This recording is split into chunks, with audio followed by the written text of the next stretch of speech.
than our next guest, the author of 13 novels and the winner of literally too many accolades to mention. His latest book may not name Donald Trump, but the president is there throughout. Please join us in warmly welcoming Booker Prize winner Sir Salman Rushdie to OZY 2018.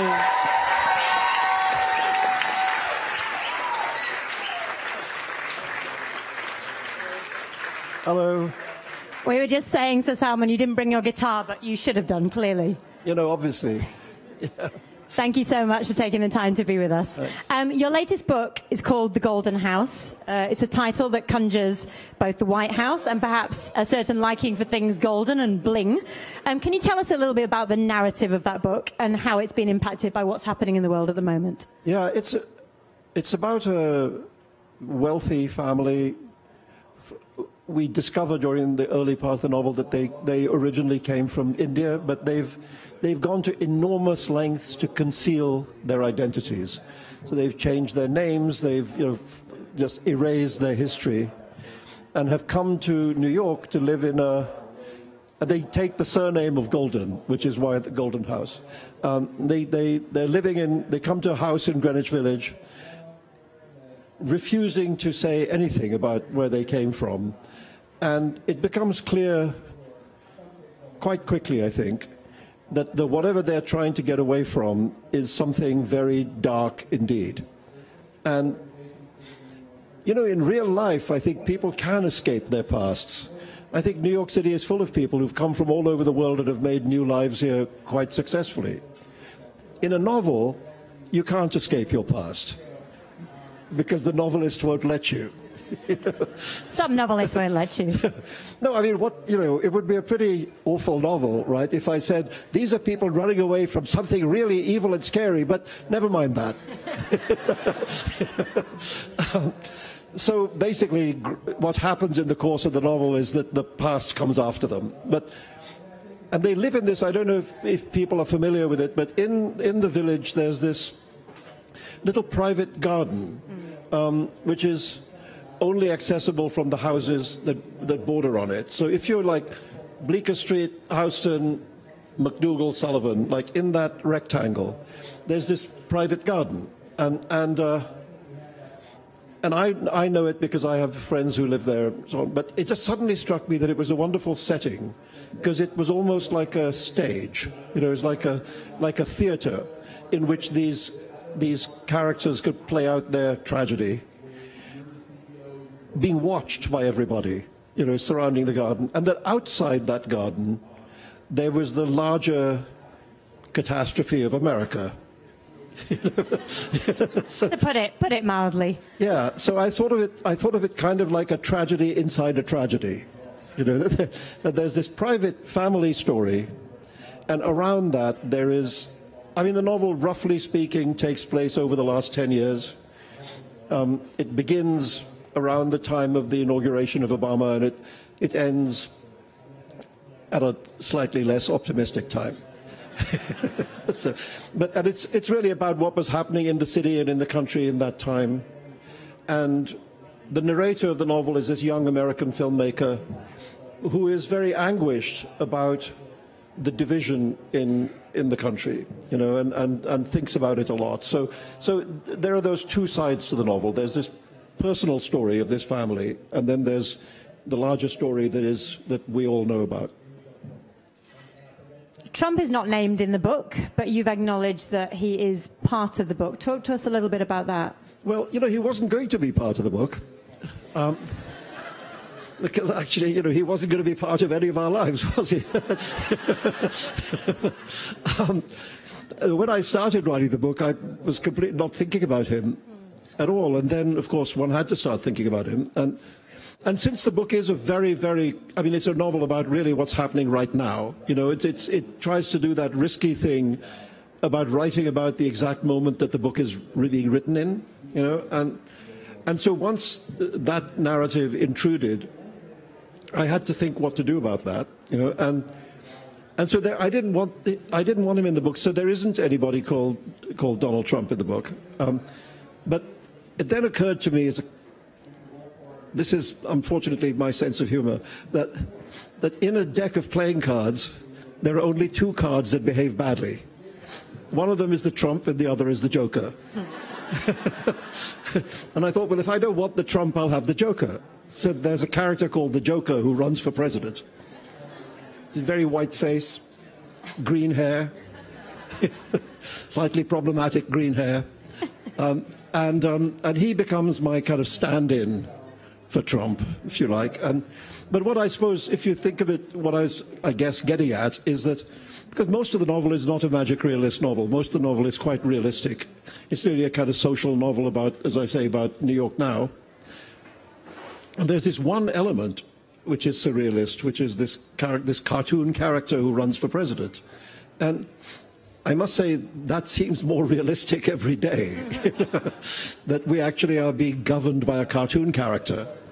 And in a way I was trying to say that. I was trying to say that here we are, ordinary people leading our ordinary lives with our dramas and tragedies and hopes and loves and so on. But when you get to the level of power, somehow we're being governed by grotesques. So that's the purpose that the Joker serves in the book. Yeah. But no, the words Donald Trump don't occur, I'm happy to say. If only that were true on a larger scale.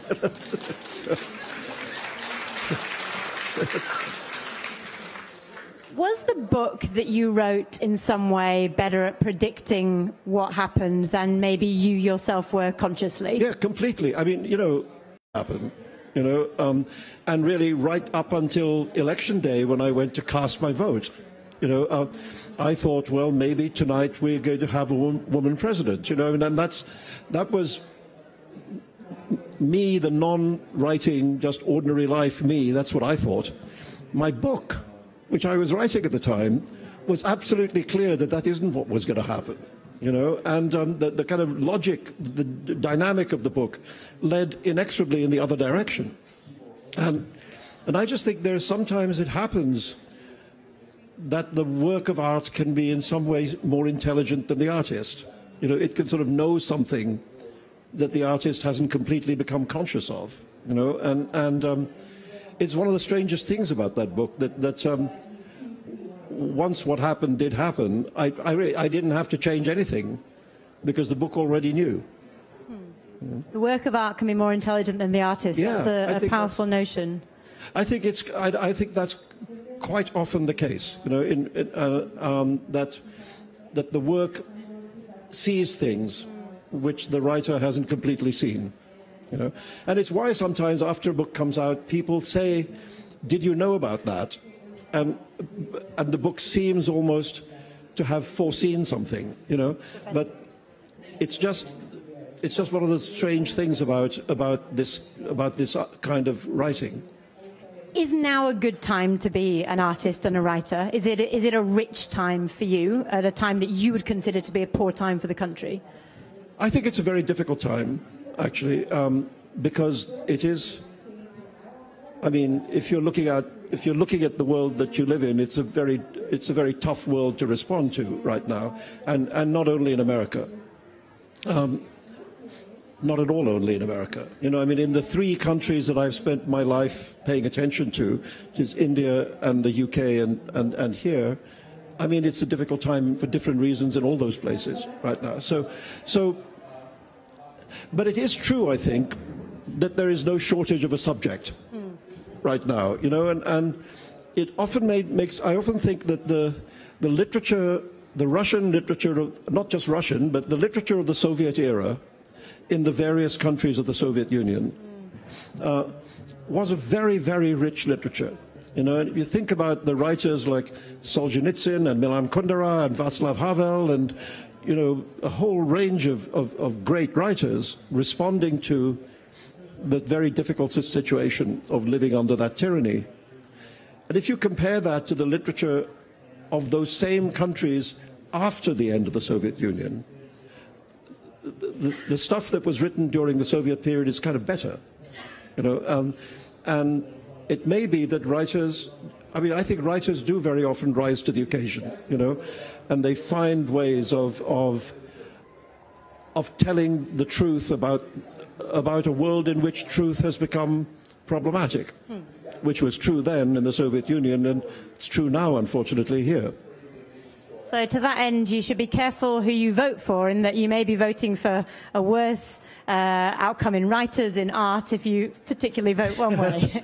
No, it's all right. I'll accept that in order to get rid of certainly this particular problem.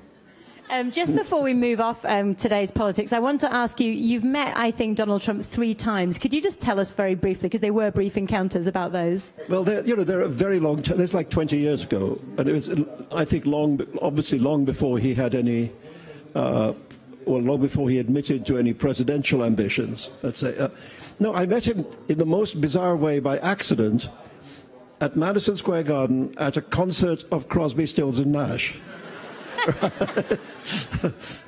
Neil Young had the sense to stay away. And just by chance, I was sitting next to him and his kids, and the 2 horrible boys, and sort of much younger, kind of jailbait Ivanka, and I thought, they can't have brought him, because Crosby, Stills and Nash is not their music, so he must have brought them, right? And then I'm sitting there, and he was on his feet and he knew the words to all the songs. I thought, Donald Trump knows the words to Woodstock. That's incredible. That's it. It's not right. Anyway, so I thought this is like a chance hello encounter. But I think he thought that we had deeply bonded over Crosby, Stills and Nash. And then I ran into him twice more, and he was always extremely flattering. He offered me his seat, his box at the U.S. Open, the tennis, and he asked if I was interested in tennis, and I said yes. And he said, well, of course, being Donald Trump, he didn't just say, please use my box for you. He said, you really need to see my box. It's the best box. There's none of the other boxes is like my box. Making this gesture, which I think Jimmy Kimmel described this as pinching an invisible nipple.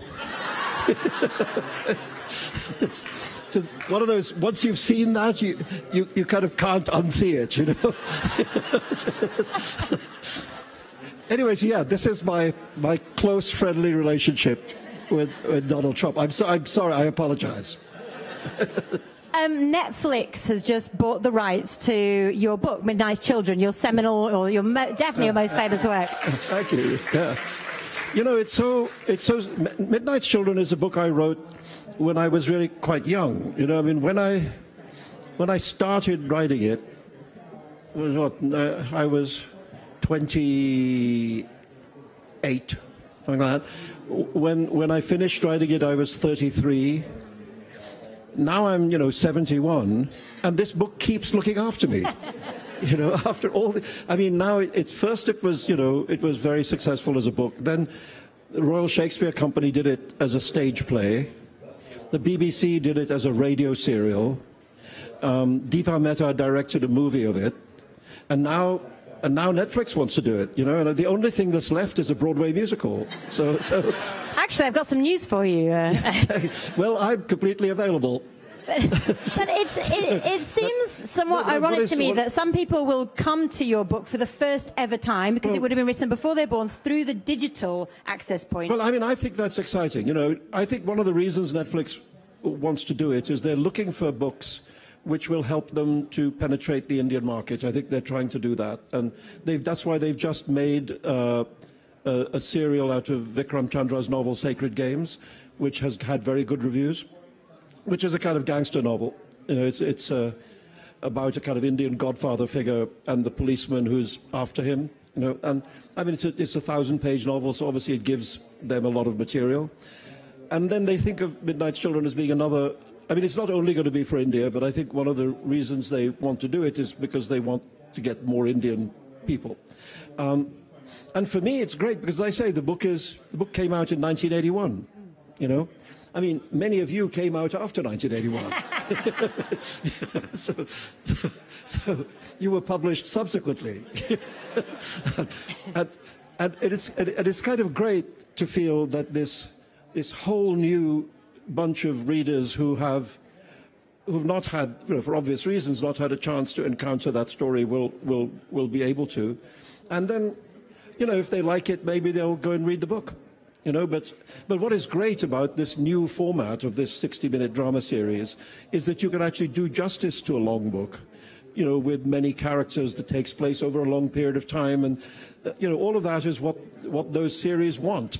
So all the things that used to put Hollywood off my books, that they were complicated, they had a lot of storylines, they went on over they were all set in different parts of the world. All of that is exactly what now the television drama people, that's exactly what they want. So finally. So you think the series actually lends itself? That's fascinating. Yeah. And are you worried about the way they may interpret your book and render it into? Well, I'm just interested. I'm not. I said to them, the only thing I'm not going to do is I'm not going to write it, because I already wrote it. and when the movie was made, I wrote the screenplay for that. So I've done it enough. And also, as I said, when I wrote the book, I was a young writer, and I think it's very much a young writer's book.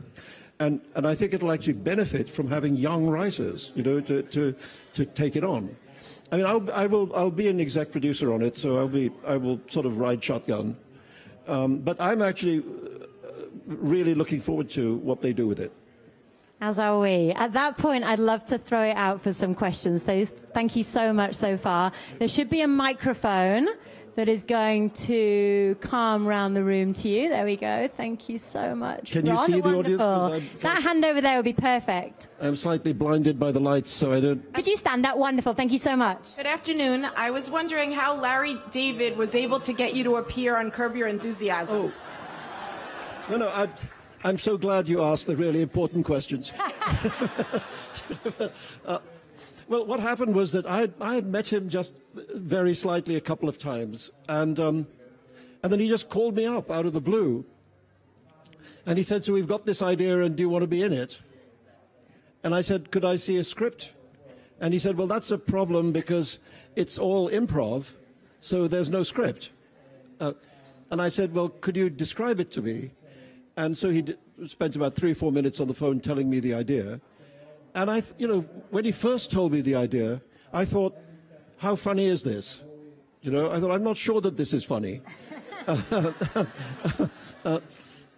And then I thought, actually, it's quite nice that it can be funny now, that there was a point when it was seriously not funny. But if now one can treat it as a joke, I think that's good, And so I said, okay, yeah, I think that's good. I'll do it. And then I just had, the most fun 2 days that I could remember having. Pulling a wig off Larry David's head is not without its enjoyable aspects. Wonderful, thank you. Any more questions? There's one over here, please, in the black and white top, the Wild Thing top. Thank you. Hi. So I'm going to cheat a little bit and ask you 2 quick questions. One, who are some of your favorite contemporary authors that you'd like today's youth to read? And 2, you spoke about the 3 countries that you associate with, and you spoke about your views on the politics of the one we're in currently. I'd love to hear a few sentences about the politics of the other 2 and your take on those. Yeah. Well, the first question was about writers? The first question was about some novelists, young novelists now that you think we should be looking out for. Yeah. Well, I think there's something very interesting happening in American literature, which is that this young generation of writers is so extraordinarily ethnically diverse. That American literature was always inspired by immigration, but it tended to be either Eastern European Jewish immigration or Southern European Italian immigration.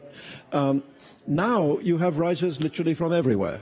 So you have, you have Junot Diaz from the Dominican Republic, you have Jhumpa Lahiri from South Asia, you have, you have Chimamanda Adichie from Nigeria, you have this whole range of people, and suddenly all these stories from everywhere in the world are becoming a part of American literature, and I think that's very exciting, and to me, because, I'm an immigrant too, it's kind of inspiring. I think, well, you know, I have suitcases full of stories from elsewhere as well.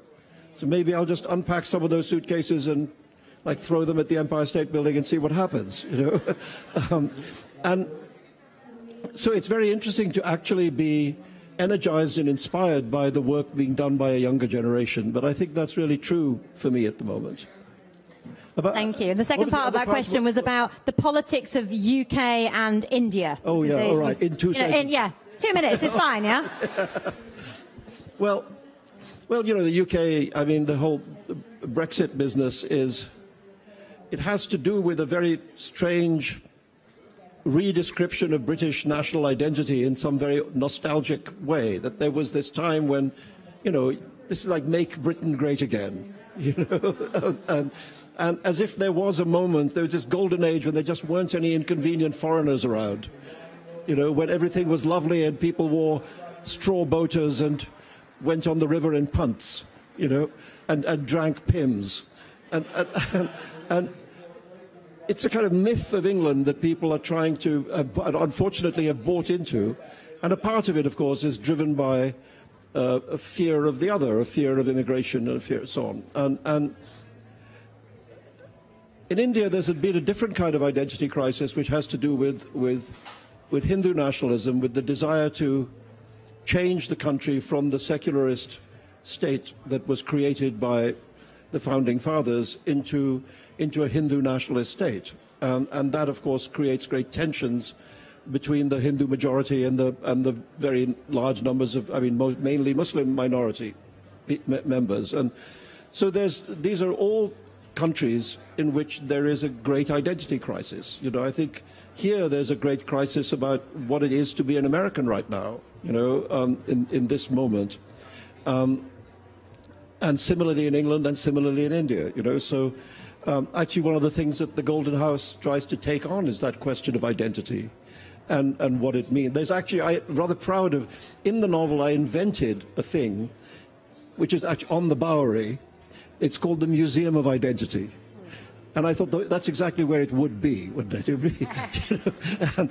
And I was very pleased by the fact that a number of journalists, including journalists from here, who came to interview me, said, you know, we had to look it up to see if it really existed or not. and it doesn't? And I feel that it will the day after tomorrow, you know what I mean? But if so, I want a percentage, you know? But I just thought that it is a subject which is so much in everybody's mind and means different things to different people. You know, sometimes it's about race, sometimes it's about gender, sometimes it's about nationhood, you know, and sometimes it's about religion. But the term identity has become this sort of umbrella concept for all these different matters that are so much, you know, concern us all so much right now. And so I wanted the book to try and take that on as well. Thank you so much. More questions here, please. Thank you. Thanks, Ron. What was it, Fay? Thanks. Thanks. Hello. Where? Hi. Oh, yeah. Right here. I have a